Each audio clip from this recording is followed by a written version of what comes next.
Good morning, everyone. Welcome to our first Early Bird webinar in partnership with Merck Sharp and Dumb for the year 2021. My name is Dwayne Schultes, and I'm the Managing Director of Vital Transformation. Today's Early Bird webinar will be Europe's Beating Cancer Plan, Why We Need It Now. Now, before we get started, we have many of you have registered today. Thank you very much. It's great that you're here. If you're having trouble with your audio connection, you can switch between the phone and the internet. Just push the little arrow next to your mute button. This window will pop up. You can switch to the telephone. We've provided several dozen phone numbers for you. As well, we would love to have your questions. Obviously, this is an opportunity for you to directly be involved with a couple people who've been right at the front of the negotiations and discussions around the Beating Cancer Plan.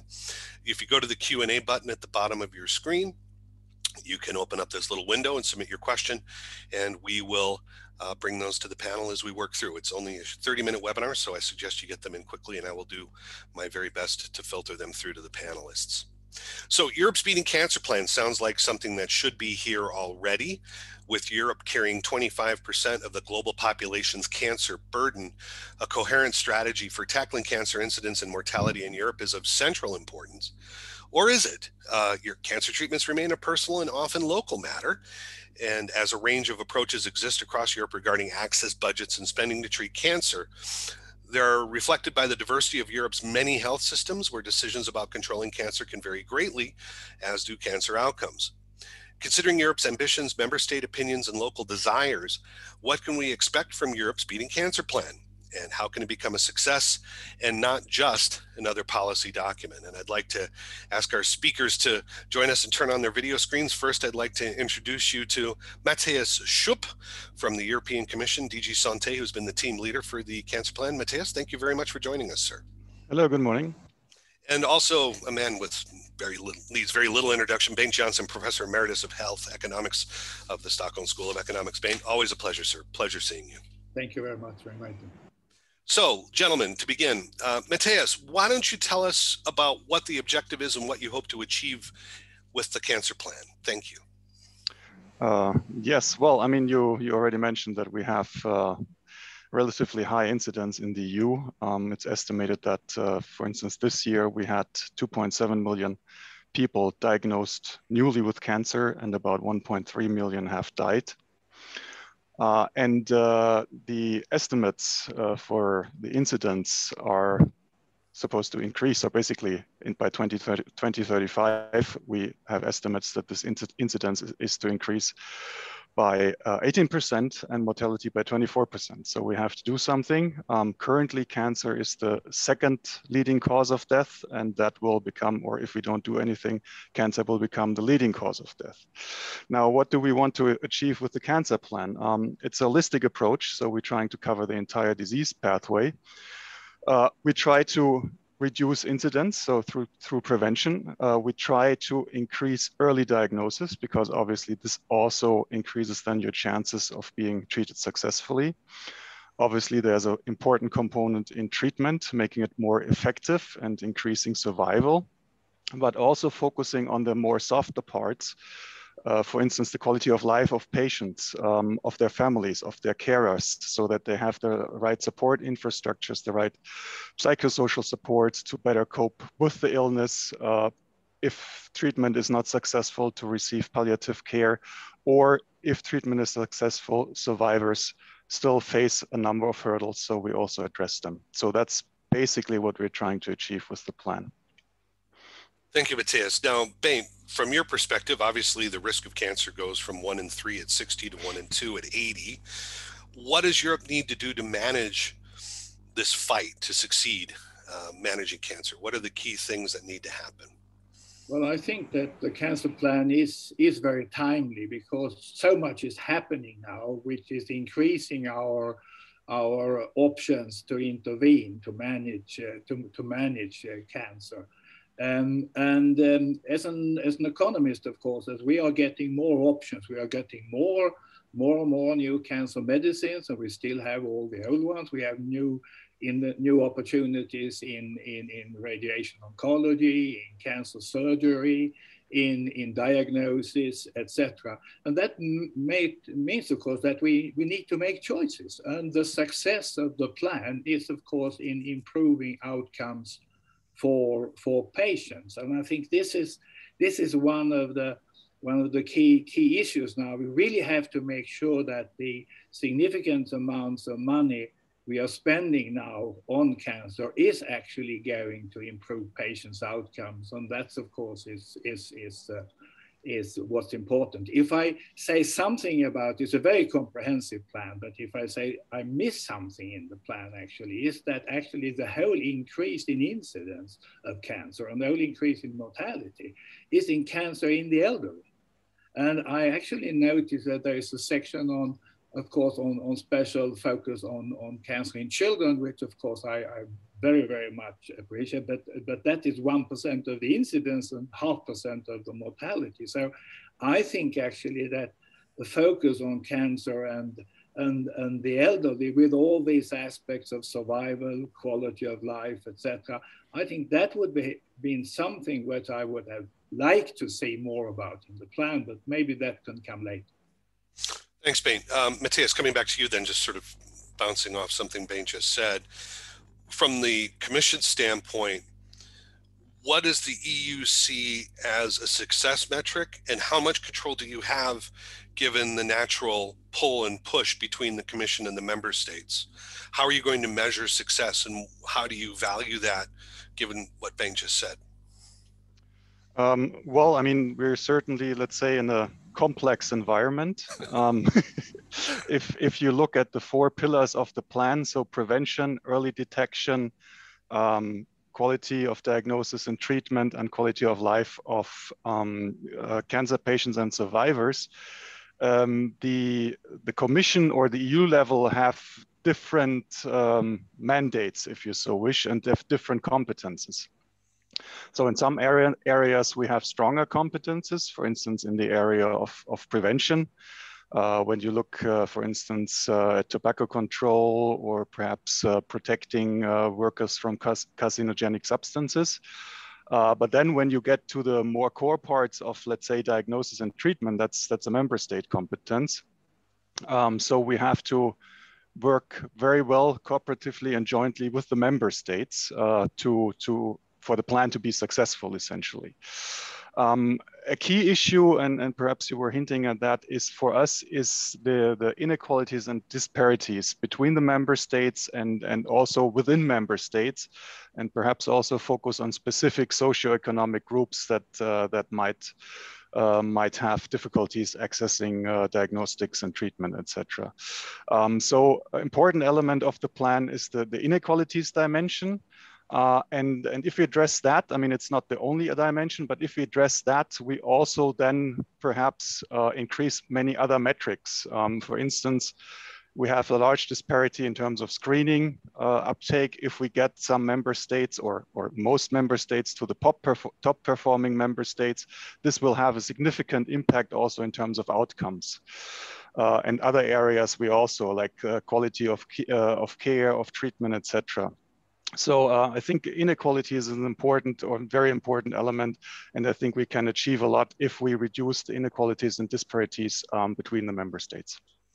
Bain, coming back to you, anything you want to, it seems you've got something you'd like to say about that. Yeah, of course, I agree with Matthias about the big differences in cancer care, both between countries and within countries. But I think that also points to the fact that we are not really knowing what is the best possibilities of using the resources, neither within countries or between countries. We have the differences between and within countries with matters is those which are for valuable uses. But we also know that there's a lot of use of technologies and intervention with very little value for patients. And we have to sort this out. And I think that one really leadership from the EU perspective to the countries would, of course, to assist with information about what are the best policies, and this is complicated. If we take one thing mentioned in say cervix cancer. Cervix cancer is an opportunity now with vaccination and of children, maybe also vaccination of boys. That depends on a number of factors. But of course, we are still doing screening for cervix cancer, but we also have the opportunity to do HPV testing, and we can do self-testing to increase participation, etc. And I think that the EU could do much more to support the individual countries to develop the most optimum policy, because it's not only to transfer best practice from one country to another. What is best practice in one country may not be the best practice in the other. But I think that this is something which I would have liked to see very much, which is a common European interest, and that is to have the relevant information of what we should do in different sections of cancer care to improve patients' outcomes. Thank you, Bain. And bringing up on that, I do have a bunch of questions that have come in, and please, if you have a question, please submit it. I'm going to take a question now for the panel. Obviously, Matthias, I'll be taking this to you. How will the Commission track progress on meeting the various targets on screening, access to treatment, etc.? Is this contingent on having successful European health data space? This is a question from Elaine Cruikshanks. Thank you very much, Elaine. So again, sort of following on from Bain, are we putting in some sort of infrastructure as part of this, Matthias? What's the plan around that? Yes, I mean, certainly putting in some infrastructures. Perhaps I start with the issue of best practices. And in that context, the cancer plan will launch a knowledge center on cancer that will build on the work that's already ongoing within the JRC, the Joint Research Centers. And there, perhaps also linking to the issue that Bengt raised, cervical cancer, for instance. We have a very good test case with the European Commission's breast cancer initiative, where we have developed guidelines for screening and treatment of breast cancer.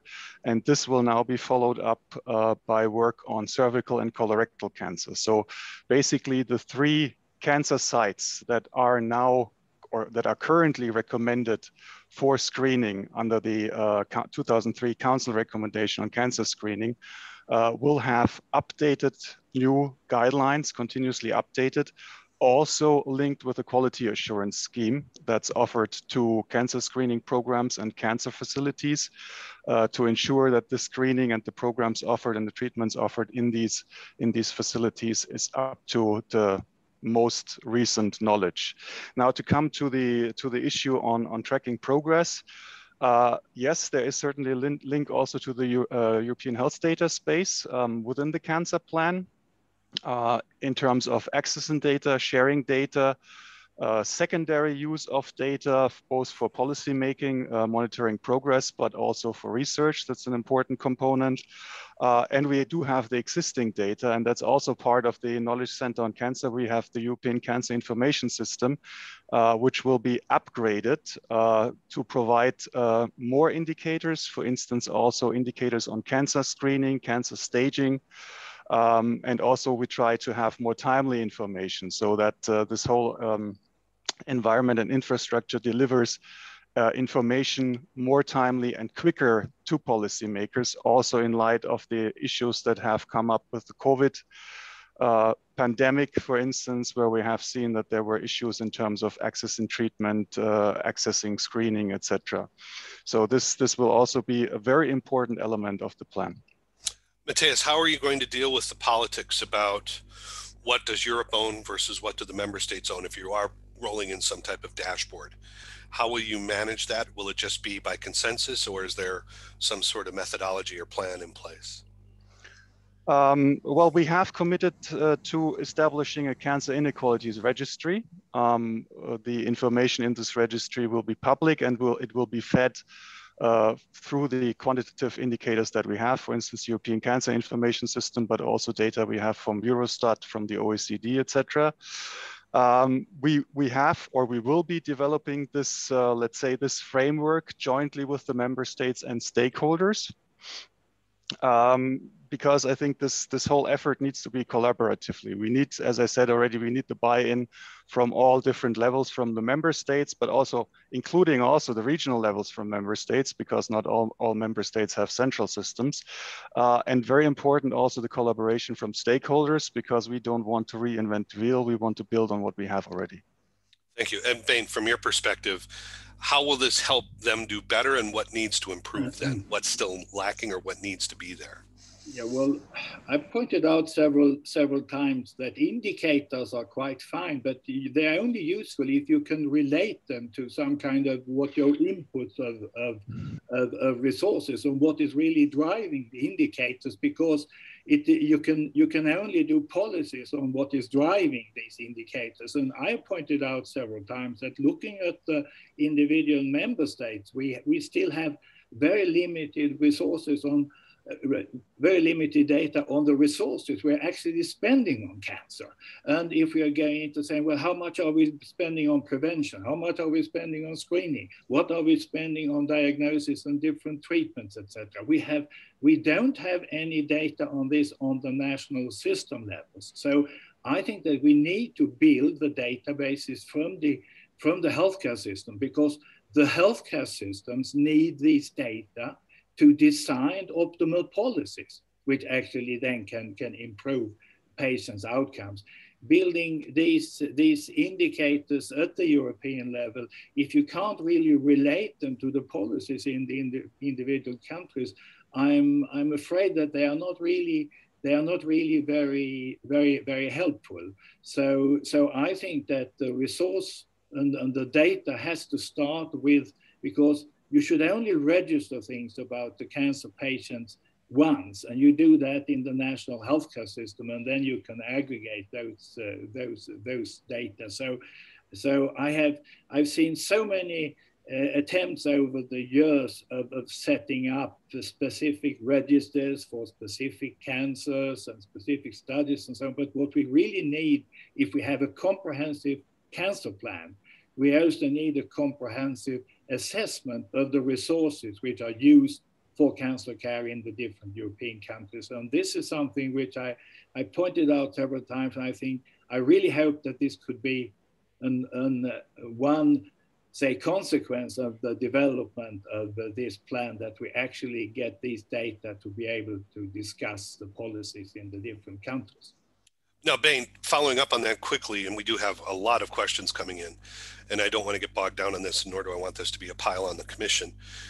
But one of the things that is happening is there's a dashboard that's being formulated by the European Cancer Patient Coalition in collaboration with industry, et cetera. We're aware of this. Would that be something maybe that's driven by the citizenry in collaboration with a coalition of the willing, say, member states? Would that perhaps get around some of the natural politics that exist around this? Would that be something that, do you think the Swedes would join in, for example? Well, I think it's a good thing, but if you're looking at, say, the data, if we don't have the data on, for example, say on different cancer medicines are used for specific indications, for example, in Sweden, we really are lost to discuss even the limiting access, benefits for patients, etc. Also, so we really have to do this. Getting these databases done at the national level. I of course appreciate that we could keep some track on the progress and so on here, but it really should be an integrated part of the European Cancer Plan. Okay, and Matthias, quickly, looking at some of the comments here and some of the feedback and certainly the dashboard, would the Commission welcome working with a dashboard that's run by the European Cancer Patient Coalition? Do you think this is something that has potential? Perhaps just a side note first. Sure. Dashboard is basically just a method to visualize data, in my perspective. So I think we should not stick to this concept of a dashboard. I think the important part is... I don't want to get hung up on semantics. Yeah. Okay. I think the important issue is basically to identify the potential indicators banked correctly, pointed to the issue that we not only need the indicators, we need the data basically to feed these indicators. That's also important. Perhaps just to mention that the Commission is working with the European Network of Cancer Registries, and the data that are currently provided in the European Cancer Information System are basically coming from these registries. And as part of the plan, we will provide support to the registries to improve basically the data that they collect and also the quality of the data. So that's one element. Another caveat, perhaps, it's important that we have these quantitative data and indicators. But I think for us, this should be only a first step, basically, to see what are the disparities, to flag where might be the problems, but just the quantitative data will not tell us, let's say, cause of issues or how to address these issues. And with the Cancer Inequality Registry, we want to go one step further, because we not only want to monitor basically trends and progress, but we also want to inform then investment decisions at national and EU level. So basically the data should be used to inform policy in the context of the national systems, linked with qualitative assessments, so we can then make informed decisions and make recommendations and suggestions both at EU level and at the national level. Thank you, Matthias. A lot of questions here coming in. I'd like to start with this one. This is coming back to something that Bain mentioned around the demographic issues of cancer.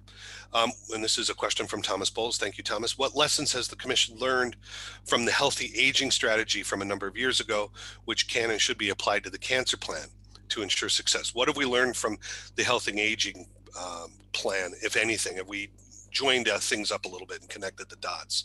Matthias, anything there? Well, I mean, obviously we have already an aging population, so prevention would be the first step, basically, that we prevent cancer to develop. Perhaps also to refer back to Bengt, the issue of the elderly and their cancer care. It is not a particular chapter in the plan, because we felt that pediatric cancer has a very special topic that is different from treating adult cancers or cancers in adults. But I think we have not forgotten the issue of the aging. There are a couple of references, and we will also working with other Commission services to deal with that. So in that sense, I think we're knowledgeable or mindful of these issues. And I think when we come to the implementation part, which we also have to do with member states and with the stakeholders, then we can address these issues at the technical level. Yeah, Bain, obviously pediatric cancer, there's been a huge problem of a lack of research and R&D there. So I think you weren't criticizing the fact that there's an effort here in pediatric cancer, but do you want to comment on the balance between the two? Now, obviously, I haven't seen a very detailed analysis as where the gaps are in pediatric cancer care. We also have a lot of public money going into that sector. You know, in many countries, this is actually a prioritized. I'm just pointing to the fact that the big increase in incidence of mortality is in the elderly. I also think it's reasonable to say that our prevention is not really so much an issue. We have to deal with our life, which we have lived so far. But of course, we need to understand what really is the best cancer care for the increasing number of elderly who is battling with cancer. It's about the comorbidities to cancer. It's the life expectancy, but it's also quality of life and care, which I think is very special. So I'm just saying that this is a major problem for all healthcare systems, and I think that it really should have deserved a place in the plan. And I think this is, of course, one of the things where we don't have any data on how we are spending cancer care and how much we are spending on cancer research in different countries. So we can't really see how much we are spending on cancer research for children versus elderly. And we can't really see from the statistics in different countries what is spent on cancer care for children and what is spent on cancer care for the elderly. If we really would like to have some rational policies, we we obviously need to know what we are spending, because this is a 4 billion euro beating cancer plan. So what is really is important for the future is how we are allocating those resources for the precise things if we are doing the wrong things. And if we are looking at other, say policies, take the UK cancer drug fund, we know that half of the money of that fund was wasted because it was not spent in a way that benefited patients. And I think that we need more information. I'm just pointing to that this is really a common European public good, because we have the same cancer patients, we have the same cancer treatments, and we would like to do as best as we can. And I think that the best thing the European Commission could do is actually supporting the countries with this information, which of course means much more investments in research on treatment optimization studies, in studies how to not only do screening, but actually how should it be done in order to benefit the patients. And there are so many alternatives, as we have seen here in cervix cancer screening. We also know that breast cancer and colorectal cancer, there are so many ways of performing these screening programs. We have a strong movement to try to increase screening, say, into lung cancer. And that's, of course, also something which we really need to have good evidence so that we know that we are doing good for patients and not making other problems. So I think that the resource allocation question, and particularly from the EU perspective, helping countries to produce the evidence of what is the best policies for the benefit of patients. That's what I call a patient-centric approach. Matthias, any comment on that? I mean, obviously this goes to the core tug of war that we have in Europe between the member state and centralization in Brussels. How much conversation is there about how we manage how much sits in Brussels and how much sits in the member states regarding managing some of these issues, particularly around screening? Well, I mean, there are certainly ongoing conversations with the member states, and we have been working with them very closely over the past decades, to be honest. We have had multiple joint actions with the member states that focus on screening, on treatment, basically on the whole cancer control continuum. And we will continue to do so. If we want to look at screening, for instance, I mentioned already 2003 Council recommendation. 2003 is quite a bit of time since that has passed since then. We are proposing to update these council recommendations based on the newest available evidence, and also look into the issues whether these council recommendations should be extended to other cancer sites. So that's one element of the plan. And this process will not only be done collaboratively with the member states, but also will be informed by the available scientific evidence. So our group of scientific advisors, the Commission has a special group, will look into this issue, and also the Cancer Mission, which I haven't mentioned yet, but this is another initiative of the Commission focusing on cancer, which is closely aligned with the cancer plan. And one of their recommendations is actually to look into screening, ongoing screening practices, new approaches, what's the evidence, and how can this then be translated into practice. So we will work closely aligned with also the research mission, or the focus of the mission on cancer, which will be mainly research, to inform the plan and get the best evidence into practice. Ladies and gentlemen, we are almost out of time, unfortunately. We've still got a bunch of questions to answer here. Unfortunately, we're running out of time. I wish we could go on. We could probably go on for another hour. It's a very massive topic. I have one final question for both of you. How should the plan tactically sort of integrate with current initiatives such as the German Cancer Decade? How can we actually do that, and what would be the benefits? Bain, I'll begin with you. How should we be managing these in collaboration with some of these other initiatives that are ongoing? Bain, start with you. Well, I'm just saying that the obviously the scientific development and scientific evidence are important, but I think with the increasing number of opportunities to do something, economic factors comes in, and I think screening programs is one actual factor that it is actually very much driven, and you can see that also on the guidelines which is produced. It's very much driven. The optimal policy for the different countries is dependent also on economic conditions, and that has to be taken into account in the plans. Thank you. And Matthias, from your perspective, how much integration do you see with, say, the German Cancer Decade, some of the member state activities? Yes, I mean, I think this is a very important element. I mean, the cancer plan shall support the national activities, not replace them or compete with them. Perhaps let me start first with the French 10-year plan, which has actually been launched also last week, a day after the Europe's Beating Cancer Plan was adopted, and that one aligns very well actually with the cancer plan, with a focus on prevention, on alcohol, on tobacco, focus on the quality of life of patients.